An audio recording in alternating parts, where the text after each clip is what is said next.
sua vida. Meus irmãos e irmãs, obrigado, querido. Existe um caminho a ser trilhado entre a promessa e o cumprimento da promessa. Existe um caminho para que nós trilhemos entre a promessa que Deus nos fez e a concretização da promessa. Nós temos promessas pessoais para esse mundo que nós vivemos, que nós recebemos através da palavra ou através de uma profecia. E nós temos uma promessa que é maior do que todas essas, que é a promessa de um dia morarmos na glória com o nosso Senhor e Salvador Jesus Cristo. Mas entre a promessa e o cumprimento da promessa, existe um caminho a ser trilhado. Existe um caminho a ser percorrido. E muitas vezes, queridos, esse caminho, nós encontramos muitas situações adversas. Em Gênesis 15:18. Gênesis 15:18. O Senhor Deus faz um pacto, faz uma aliança, faz um pacto com Abraão. E Gênesis 15:18 diz assim: naquele mesmo dia fez o Senhor um concerto, ou seja, um pacto com Abraão, dizendo: a tua semente tenho dado esta terra, desde o rio Egito até ao grande rio Eufrates. Deus faz essa promessa a Abraão, Deus faz uma aliança, Deus faz um pacto com Abraão, de que daria à descendência de Abraão uma terra. E essa terra vem sendo revelada aos poucos, depois ela vai ser chamada de terra que emana leite e mel.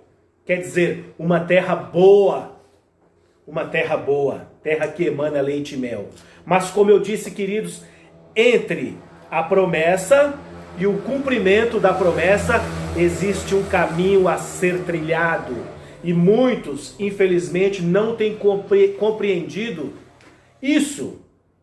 E muitas vezes têm ficado pelo caminho.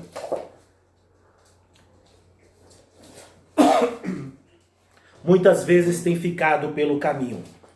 E esse povo, que Deus fez essa promessa de herdar essa terra que emana leite e mel. E o que eles encontraram nesse caminho até adentrar a terra prometida?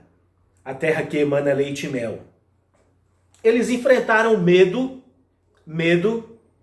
Eles enfrentaram falta de fé. Muitos ficaram pelo caminho. Faltaram esperança a muitos. Enfrentaram desertos. Enfrentaram calor escaldante. Enfrentaram frio intenso.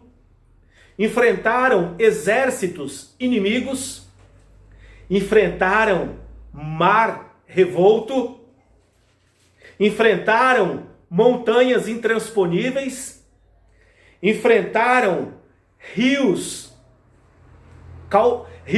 intransponíveis, cheios, enfrentaram gigantes, e enfrentaram os eus, os amorreus, os heteus, os jebuseus, os nossos eus.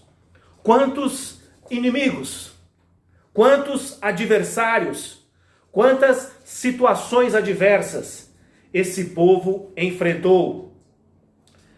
Eles venceram, o povo de Israel venceu 33 reis inimigos, 33 adversários, 33 oponentes fortes e poderosos, para que eles adentrassem a terra de Canaã, a terra que emana leite e mel.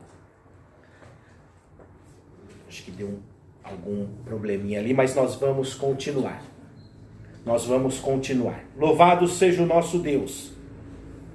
Enfrentaram tantos inimigos, tantos adversários pelo caminho, nesse trajeto, mas o nosso Deus estava com aquele povo. Mas o que nós vemos, queridos, ali em Josué 12, relata esses 33 adversários poderosos que esse povo enfrentou.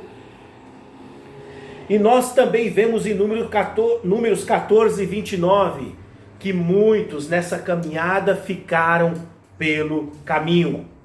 Muitos perderam a sua fé, perderam a sua esperança, viveram de modo que não agradaram a Deus e por conta disso não adentraram a terra prometida, ficaram pelo caminho. E Deus diz o seguinte àquele povo: olha, Moisés, de 20 anos para cima não entrarão à terra, mas morrerão no deserto. E somente Josué e Calebe, que era acima dessa idade, adentrou a essa terra prometida com aqueles que tinham menos de 20 anos. Os acima, todos pereceram naquele deserto. Pereceram. Muitos ficaram pelo caminho. E não é diferente isso hoje, queridos, nos nossos dias que nós vivemos. Muitos estão querendo as facilidades. Muitos estão querendo as coisas fáceis. Existe um caminho mais fácil. Existe um caminho de facilidades. Existe o caminho do carnê milagroso, que resolve todos os problemas. Existe o caminho dos objetos milagrosos que você pendura no seu pescoço, no seu braço ou nas portas. Existe o caminho das sementes milagrosas. Existe o caminho da compra das bênçãos. O povo hoje está querendo cortar o caminho, aquela caminhada do povo de Israel até a terra prometida. Mostra a nossa caminhada também até a morada celestial, queridos. E que o próprio Jesus disse: no mundo tereis aflições, mas tende bom ânimo, porque eu venci o mundo. E muitos querem cortar esse caminho. Infelizmente, muitos querem cortar, pegar atalhos. E infelizmente, isso tem acontecido com muitos. Não sei quantos viram sexta-feira, em Brasília, um grupo reunido. E ali estavam muitos que vendem carnê. Ali estavam muitos que vendem bênçãos. Ali estavam muitos que negociam a palavra de Deus. Ali estavam muitos que diz por sua própria boca: a palavra de Deus não ensina isso que eu falo, só que eu ensino diferente. Está no YouTube para você ver. A própria pessoa relatando com a sua boca. Querendo atalhos. E esse grupo estava reunido em Brasília. E você acha que Deus ouviu aquelas orações?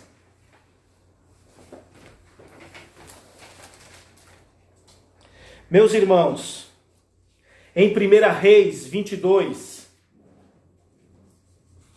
aqui relata uma aliança militar entre Acabe, rei de Israel, e Josafá, rei de Judá. Eles querem retomar uma cidade de um inimigo. E eles então traçam uma estratégia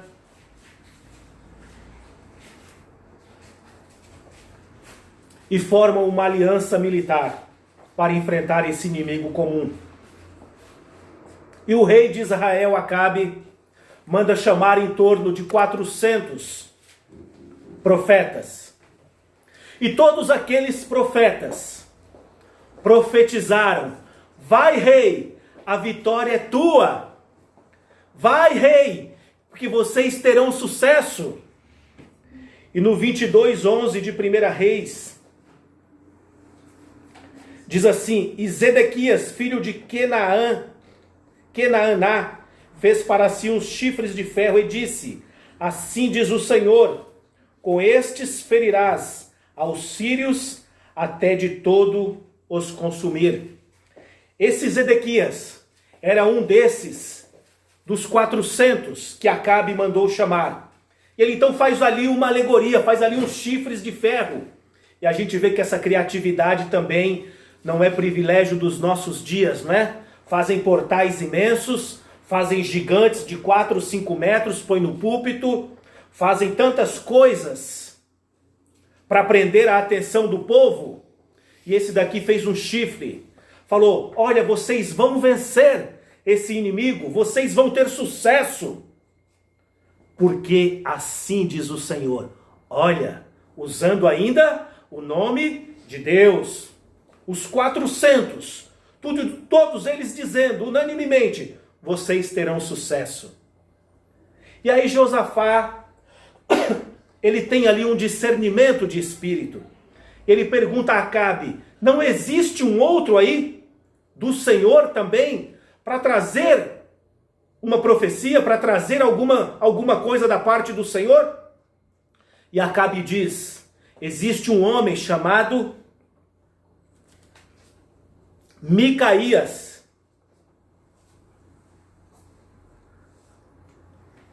Existe um homem chamado Micaías. Mas esse cidadão é do mal. Esse cidadão não é de Deus. Ele quis dizer isso. Esse cidadão só profetiza coisas do diabo. Entre linhas ele diz isso. As palavras que ele traz contra mim são só coisas ruins, são só coisas do mal. E aí eles mandam chamar Micaías. E Micaías vem até eles. E Micaías diz assim: porém Micaías disse: vive o Senhor, que o Senhor o que o Senhor me disser, eu falarei. Vive o Senhor, porque o que o Senhor me disser, isso falarei. Glória a Deus. Ainda existe o remanescente fiel. Nesses dias que nós vivemos, existe o remanescente fiel. Nos dias de Noé, existiu o remanescente fiel que foi salvo. Ali em Sodoma e Gomorra, existia o remanescente fiel. E nesses dias, queridos, ainda existe o remanescente fiel. Nos tempos de Elias, existiu o remanescente fiel. Os 7.000 que não se dobraram, que não se venderam, que não se corromperam. E nos nossos dias também existe o remanescente fiel, que está atento, que está tendo discernimento de espírito. Então mandam chamar esse homem, chamado Micaías. E Micaías diz: tudo que o Senhor me disser, eu vou falar. E Micaías disse: vi todo Israel disperso pelos montes, como ovelhas que não têm pastor. E disse o Senhor: estes não têm senhor, torne cada um em paz para a sua casa. Então ele disse: vocês vão perder a guerra, você vai morrer, Acabe, e o povo vai ser disperso. E aí sabe o que Acabe manda fazer com Micaías? Manda ferir Micaías no queixo. Micaías tomou uns golpes ali, bem dado no queixo, foi preso. E diz assim no 27, e direis: assim diz o rei, metei este homem na cadeia aqui, Acabe, dando ordem para que Micaías fosse preso no cárcere. Sustente-o com pão de angústia e água de amargura, até que eu venha em paz. E Micaías volta a dizer: se você vier em paz, Deus não falou por mim. E ele morre na batalha. Imagina ali a pressão, todos, os 400, vai em paz, você vai ter vitória, você vai ser o cara. Mas tinha um homem de Deus ali, que ouvia e era sensível à voz de Deus, falou: você vai morrer. e o povo vai ser disperso. Meus irmãos, o povo está querendo tomar atalhos fáceis, mas não existe atalho fácil na palavra de Deus. Não existe. Olha a vida dos apóstolos. Existe vida fácil apregoada pelos falsos profetas dos nossos dias. E ali em Mateus 24 e 25, quando Jesus é interrogado ali pelos seus discípulos: Senhor, quais são os sinais do fim dos tempos, da sua volta? A primeira coisa que Jesus disse: cuidado. A primeira coisa: cuidado para que ninguém te engane. E 50% do tempo que Jesus ficou falando do que ia acontecer foi exortando para que você tivesse cuidado, para que nós tivéssemos cuidado, para que nós não fôssemos enganados. Cuidado com os vendedores de bênção. Sai fora disso. Não é vida fácil, não, para aqueles que querem viver piamente em Cristo. Meus irmãos, em Josué 14, 10 e 11, Caleb diz assim: eu tenho 85 anos, mas eu me sinto como um garoto de 40. Eu faria tudo de novo, enfrentaria os inimigos. Eu me sinto como um jovem de 40 anos para lutar, para orar, para jejuar, para ler a palavra, para buscar a Deus, para louvar, para enfrentar o desemprego, para enfrentar a adversidade, o medo, a tristeza, a angústia, a solidão. Meu amado irmão e irmã, sinta-se como Caleb, viva como Caleb. Os dias não são fáceis, mas Deus te capacita em nome do Senhor Jesus. Que Deus te abençoe e te guarde. Nós acho que tivemos um probleminha técnico, vamos parar por aqui, mas que Deus te abençoe.